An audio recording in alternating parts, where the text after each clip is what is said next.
We are doing another video on the Kel-Tec RDB coming up.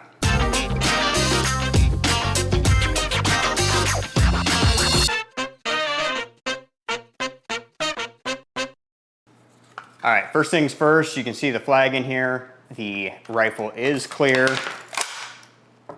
In previous videos, I talked about the RDB line of rifles from Kel-Tec, particularly this RDB Survival and the issues that I had with it. I included some slow motion footage of the malfunctions that I was having. And so in this video, I want to address some of the stupid ass comments that I got on that video. It was abundantly clear that those morons did not watch the entire video. So I thought I would address some of those comments in this video, and so the rest of you can see just how stupid those comments are. So the first one that I got, and I got it more than once, was user error.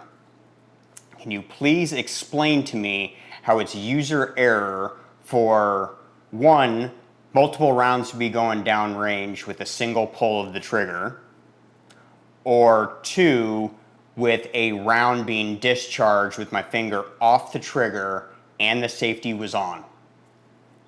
Not sure how that's user error. The gas was adjusted, so one person commented about the gas not being properly adjusted. No, it was. My finger was nowhere near the trigger, and you can see it in the video that my finger was nowhere close to the trigger, and the safety was also on. And when I charged the weapon and chambered a round, it discharged. That's not user error. So this genius commented, "Sounds like you have poor trigger discipline. Don't blame the weapon for your poor choices." Again, how is that poor trigger discipline? Wow, you can't make this stuff up. People are stupid, and just when you think they can't get any dumber, they prove you wrong every time. Another comment that I would get pretty regularly is, why would you get rid of all your Kel-Tecs? And really, it was a combination of the nature of the malfunctions that I had, that I experienced. I just didn't feel that it was a safe platform, particularly this rifle. I did not feel that it was safe, and the reason for getting rid of the rest of them was how Kel-Tec handled it. Kel-Tec failed to acknowledge that there was even a problem. The responses I kept saying was, there's nothing wrong with the rifle, that it's perfectly fine. So just the overall experience in dealing with Kel-Tec and the fact that they wouldn't even acknowledge that their rifle was dangerous, that's why I got rid of all of my Kel-Tecs. I am down to just two. This RDB Survival, which I have been unable to sell for the obvious reasons. They find my video, and obviously they're not gonna buy it after finding my video. So probably should have sold it and then did the video, but whatever. And then I also have the RFB, which honestly I really like, but again, it's just my overall experience is why I have decided to get rid of them. Right, so another comment that I got from this genius, JMCF9XY, you're a little weird, man. Why would you get rid of all your Kel-Tecs if they ran fine? Well, that was why.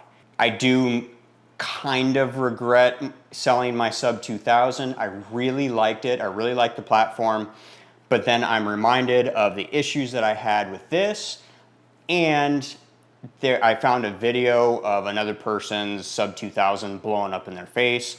That could have been due to other things, such as maybe a reloaded ammunition or a number of other things. I don't want to assume anything, but the fact that it blew up in a person's face just kind of solidifies and makes me feel a little better about selling it. But I kind of miss it. But I like my Smith & Wesson FPC better anyway. So this person goes on to say, why would you contact a lawyer if nobody was hurt? It's common sense, you don't have a case. So I contacted a lawyer because I wanted my money back. I wasn't trying to make anything more than that. I'm not eager to sue, but Kel-Tec was unwilling to rectify the situation in a manner that was satisfactory in my eyes. I just wanted my money back. That's it. The money that I paid for this rifle, not a penny more, that's all I wanted so that I could buy something else. That is it. I was not trying to get any extra money out of it. Kel-Tec was unwilling to refund me any sort of money or anything like that, buy the rifle back or anything like that. That is the reason I contacted a lawyer. I did have a few people, why wouldn't you test it after receiving it back from Kel-Tec the third time? So the last time that I received it, it took like 5 months, I think, and then I finally got it back from Kel-Tec. Going over the rifle, it looks like they replaced just about everything except for this top cover right here, which has the serial number on it, and the handguard. I am fairly certain that everything else has been replaced on the rifle. So that includes the top rail, the barrel, the front sight, the bolt carrier, the bolt, the lower receiver, which is basically the contains the trigger group, the mag well and magazine catch, the bolt catch, and all that stuff. So all of that has been replaced. All the internals have been replaced. The real reason I had not gone out and tested it is, I guess, is kind of two reasons. So one, I didn't trust it. If you don't trust something as to be safe, then why would you go out and try and test it some more and risk your safety? The other one was, if I was going to try and sell it, I didn't want to have a bunch of rounds through it on basically a new rifle. So I thought it might be a little bit easier to sell it had I not put rounds through it. I have since put like 40 rounds through it.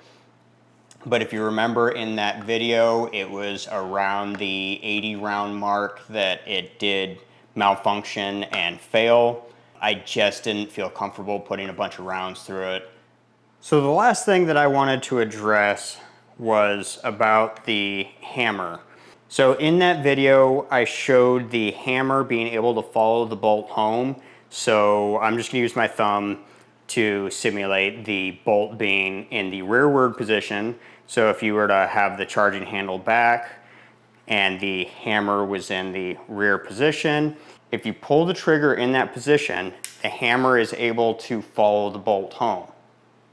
You see that? So it's supposed to catch back here, like it is right now, but if I release the trigger and pull it again, the hammer is able to follow the bolt home. This was just a theory that I had that was causing the malfunctions. I now don't think that it was due to this that was causing the malfunctions, like the double fire. I think that was actually due to the floating firing pin in the bolt carrier, because once they returned it, the new carrier has a firing pin spring in it, and another viewer pointed that out to me, that it was most likely a floating firing pin. So this was just a theory. So I don't need all of those bullshit comments about poor trigger discipline just because I'm trying to diagnose the firearm. This does not have a sear in it like just about every other hammer-fired rifle out there. So there's nothing to hold it back like this, so that's why you're able to pull the trigger and have the hammer follow the bolt home, even though it's in the rearmost position.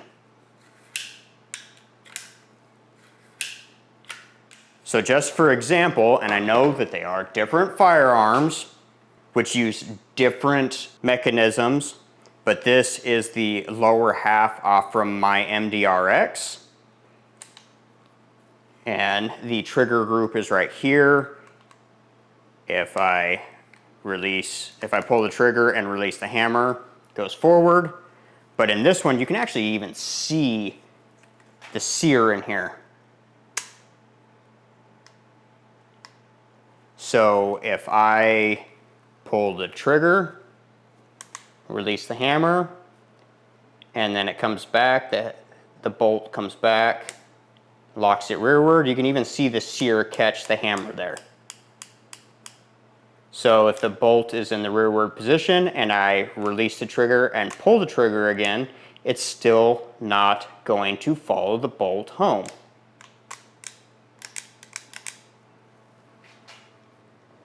release the trigger.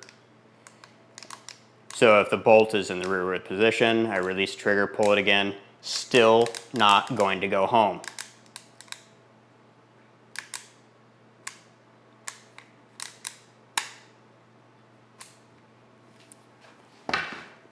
I know that this is a different firearm, and I know that it has different operating mechanism, but here is the lower off from an AR. This is off from my 300 Blackout, but they're all the same. Again, pull the trigger, release the hammer, comes back, and if the bolt is in the rearward position, I can let go of the trigger all I want and pull it. The hammer is still not going to follow the bolt home. The RDB does. Because this does not have a sear in there to hold it in its rearward position. All right, so this is the lower half off from my Kel-Tec RFB. It is definitely different in design on how it works, but if we pull it to the rearward position and we hold it all the way back, and I release the trigger and pull it again,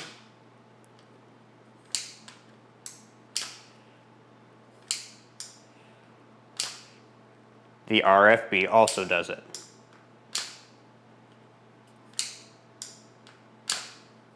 Now, however, with the RFB assembled, and if you were to try to do the same thing,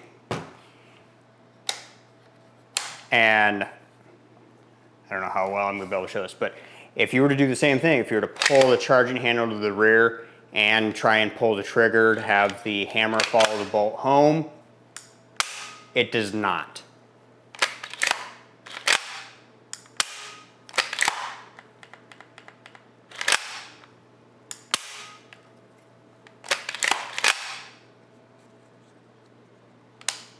But with the RFB, it will. So if you were to pull the charging handle to the rear and try to pull the trigger, the hammer will follow the bolt home. But again, that was just me trying to diagnose the problem, and that is the issue that I discovered upon me trying to diagnose it. It has nothing to do with poor trigger discipline. It has nothing to do with me not knowing what I'm doing with firearms. I was just trying to diagnose it. That is the problem that I found. And I do think that that issue is related to the firearm discharging when I charged the rifle, because the bolt was the hammer was following the bolt home. So I think that was related, because there is no mechanism to keep the hammer in the rearward position. The RDB does not have that, and so that was just me trying to diagnose it. Try and show you up close in here. There is now a firing pin spring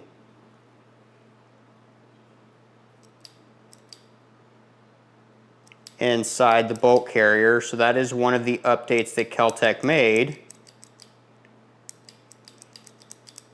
So they definitely knew there was a problem to the burst fire, because why else would they have changed that? They just won't acknowledge it in any sort of emails or communications, because that opens them up to liability. To get sued. And the last thing that I wanted to address is, why would I get rid of all of my other Kel-Tecs if this is the only one that I was having issues with? Because I can do whatever the fuck I want, that's why. And if you don't like it, you can eat a bag of dicks. The entire bag. That's it for this video, and we'll catch you on the next project. See ya.